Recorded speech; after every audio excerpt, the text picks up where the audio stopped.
जय भीम जय शिवराय। आज या ठिकाणी आपण लहुजी उस्ताद लहुजी यांचा 140वा स्मृतिदिन साजरा करीत आहोत।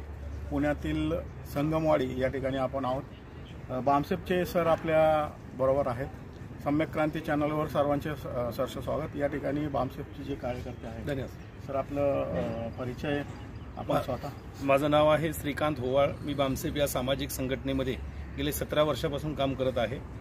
मी या संघटनेचा एक राष्ट्रीय प्रचारक आहे आणि वस्ताद लहुजी साळवे साहेब यांचा जो 140वा स्मृतिदिन आहे त्या निमित्तानं त्यांना विनम्र अभिवादन करण्यासाठी मी आलेलो आहे आणि मोठ्या प्रमाणात आणखी रॅली पण थोड्या वेळामध्ये इथं येत आहे। तर साथियो, लहुजी वस्ताद साळवे साहेबांचं जे काम आहे हे काम दोन महापुरुषांना ते नेहमी टच करून राहिलेलं आहे। एक आदरणीय आपले जे महात्मा आहेत ज्योतिरावजी फुले, ज्यांनी बहुजन समाजाला शिक्षणाची दारं खुली करून दिली। त्यांच्या शिक्षणामध्ये ज्यावेळेला ब्राह्मणवादी लोक अडसर करत निर्माण करत होती त्यावेळेला लहुजी वस्ताद साळवे हे त्यांचे अंगरक्षक म्हणून अतिशय मोठ्या प्रमाणात अगदी दिमागदार म्हणून उभा होते। आणि मला अभिमान आहे की आज लहुजी वस्ताद साळवे साहेबांमुळेच माझ्यासारखा एक व्यक्ती आज मी ग्रॅज्युएट आहे, पोस्ट ग्रॅज्युएट आहे। लहुजी साहेबांच्या त्या श्रेयाला माझं सलाम आहे। त्यांनी जे काम केलेलं आहे, त्यांची जी तळमळ होती, त्यांच्या हाताला एक नेहमी एका बोटाला महाराचं पोरग, दुसऱ्या हाताला मांगाचं पोरग असायचं आणि ते महात्मा फुलेंच्या सावित्रीच्या शाळेमध्ये घेऊन जायचे। ब्राह्मणवादी लोक आणि ब्राह्मण लोक ज्यावेळेला महात्मा फुल्यांना आणि सावित्रीबाईंना त्रास देत होती तर तो त्रास मोडून काढण्याचा आणि ब्राह्मणांना हिसका दाखवण्याचं काम जर खऱ्या अर्थानं कोणी केलं असेल तर जे लहुजी वस्ताद साळवे साहेबांनी केलेलं आहे। मी तमाम महाराष्ट्रातल्या मातंग बांधवांना मी निश्चित या आजच्या दिवसांनी सांगण्याचा प्रयत्न करेन, जोपर्यंत तुम्ही ब्राह्मणी जोखडातून बाहेर पडणार नाही। कारण लहुजी वस्ताद साळवे साहेबांचा इतिहास हा फुले शाहू आंबेडकरांच्या विचारसरणीकडे जाणारा आहे। कारण त्यांच्या विचारसरणीकडे फुले शाहू आंबेडकर पण गेलेले आहे। फुले साहेबांना त्यांचे सहकार्य लाभलेलं आहे, उमाजी राजांना त्यांचं सहकार्य लाभलेलं आहे। उमाजी राजांसारखी संगती सुद्धा लहुजींचं कार्य आहे। आणि छत्रपती शिवरायांच्या जे किल्ल्याचे संरक्षक सुद्धा होते ते त्यांच्या घराण्यातली लोक होती। हा त्यांचा फार कर्तबगारीचा इतिहास आहे। आणि परंतु छत्रपती शिवरायांच्या कर्तबगारीचा इतिहास आणि लहुजींच्या कर्तबगारीचा इतिहास आणि फुले साहेबांच्या कर्तबगारीचा इतिहास ही जी नाळ आहे, ही नाळ मातंग समाजाला काही ब्राह्मणवादी लोक आणि ब्राह्मण लोक जाणून बुजून सांगत नाहीयेत, हे टाळण्याचा प्रयत्न करतात। ज्या दिवशी बहुजन समाजातील खास करून मातंग बांधवांना लहुजी साळवेंचा खराखुरा इतिहास ज्या दिवशी समजेल, कारण लहुजी साळवे हे धर्मासाठी लढणारे नव्हते तर लहुजी साळवे हे समाजासाठी लढणारे होते। कारण त्यांनी जो दिलेला लढा होता तो सामाजिक लढा होता।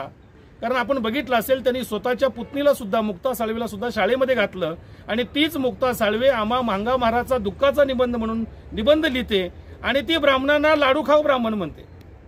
हे ब्राह्मण आमच्या शिराचा चेंडू करायचे आणि आमच्या बॉडीचा दांडू करायचे आणि आमची शिरं मारली जायची, अशी जर मुक्ता साळवे सांगत असेल तर लहुजी वस्ताद साळवे कोणत्या धर्मासाठी लढतील?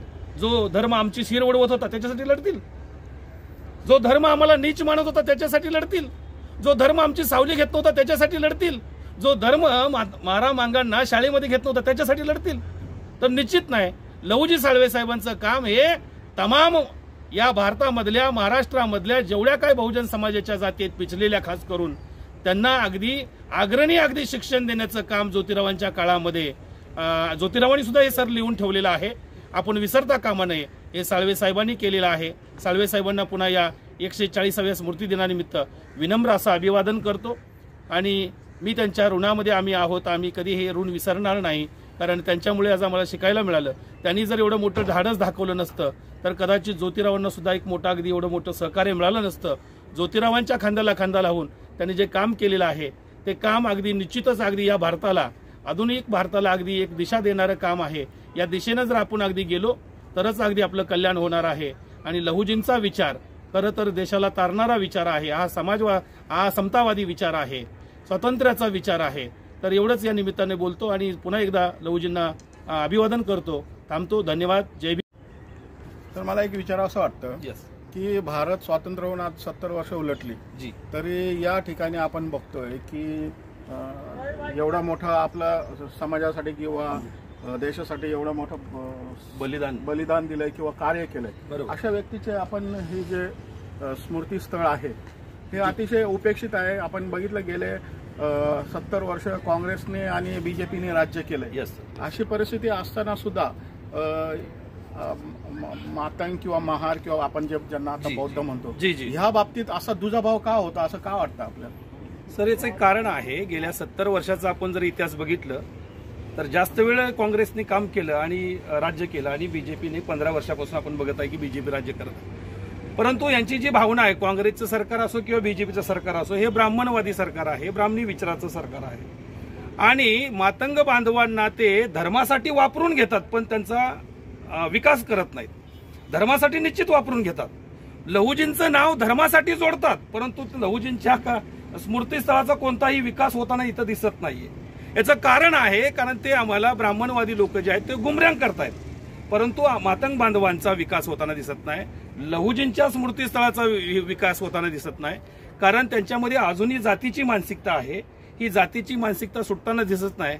खरं हे असं जर टिळकाचं असं तुम्हाला दिसतंय का कुठं टिळकाचं उपेक्षित आहे, कुठं गांधीचं उपेक्षित आहे, सावरकरांचं कुठं उपेक्षित आहे, कुठं नेहरूचं उपेक्षित आहे, मग आमच्याच महामानवांचं का उपेक्षित असतं? त्याचं कारण आहे की सत्ताधारी लोक, काँग्रेस असो किंवा बीजेपी असो, हे ब्राह्मण धार्जिणी लोक आहेत आणि मुळातच जातीवादी लोक आहेत. खरं तर मी त्यांच्या कृतीचा निषेध करतोय. खरं तर इथं मोठ्या प्रमाणामध्ये या महानगरपालिकेने यांना स्मृतीस्थळ चांगलं सजवायला पाहिजे होतं आणि मोठ्या प्रमाणामध्ये अगदी इथं काम व्हायला पाहिजे होतं पण होताना दिसत नाही. एवढंच या निमित्तानं बोलतो. सर, या निमित्ताने, आजच्या या निमित्ताने जो मातंग समाज किंवा बौद्ध समाज यामध्ये जो सलोखा निर्माण व्हायला पाहिजे त्याबद्दल 2 शब्द काय सांगाल? सर, मातंग समाज आणि बौद्ध समाज खरं तर हे सख्खे भाऊ आहेत. कारण बाबासाहेब आंबेडकरांनी आपल्या जीवनामध्ये 9 मातंग परिषद घेतल्या. बाबासाहेब आंबेडकर नेहमी सांगायचे, मला जर मुलगी असती तर मी मातंगामध्ये दिली असती. खरं तर मातंग बांधवांनी आपला जो वैचारिक वारसा आहे तो धार्मिक न बनवता तो सामाजिक बनवला पाहिजे. जोपर्यंत आम्ही फुले शाहू आंबेडकरांच्या विचारानं जाणार नाही, जोपर्यंत आम्ही फुले शाहू आंबेडकर लहुजींचा विचार घेणार नाही, अण्णाभाऊंचा विचार घेणार नाही, तोपर्यंत आमचं कल्याण होणार नाही. मातंग बांधवामध्ये दरी निर्माण करण्याचं काम हे समाजवादी ब्राह्मण करत आहेत, पुण्यामधले ब्राह्मण करत आहेत, RSSचे ब्राह्मण करत आहेत आणि त्याला आमचा मातंग बांधव भावनिकरित्या बळी पडत आहे पण तो वाचताना दिसत नाही. कारण लहुजींचं साहित्य अप्रकाशित साहित्य आहे. अप्रकाशित साहित्य असल्यामुळे लहुजींचा इतिहास लिखित नाहीये, त्यामुळे काही खोटं नाटक लिहिता येतंय. अण्णाभाऊंच्या इतिहासाचं त्यांना काय करता येत नाही, ब्राह्मणीकरण करता येत नाही. कारण अण्णाभाऊंची ओळ ना ओळ लिखित आहे. अण्णाभाऊ म्हणतात की जग बदल घालून निघावं गेले सांगून मला भीमराव. अण्णाभाऊच भीमरावाकडे जात आहेत, मग ब्राह्मणाला ब्राह्मणवादाकडे त्यांना वळवता येत नाही. म्हणून त्यांनी काय केलं की लहुजींचा मातंग समाजाचा वापर करण्यासाठी, लहुजींच्या नावाचा वापर करण्यासाठी काम चालू आहे. म्हणून माझी एक मातंग बांधवांना सुद्धा या आजच्या दिवसाच्या निमित्तानं विनंती आहे की ब्राह्मणांचं हे षडयंत्र आपण ओळखलं पाहिजे आणि या षडयंत्रापासून आपण दूर गेलं पाहिजे. मातंग समाज आणि बौद्ध समाज हा सक्का भाऊ आहे, एक मोठा आहे एक छोटा आहे. बौद्ध बांधवांनाही माझी विनंती आहे की मातंग बांधवांच्या संरक्षणाची जिम्मेदारी आपली आहे आणि आपण ती पेलली पाहिजे, तरच आपण बाबासाहेबांचे खऱ्या अर्थाने वंशज असू, अन्यथा असणार नाही. धन्यवाद. पुन्हा एकदा या ठिकाणी अभिवादन करून थँक्यू सर.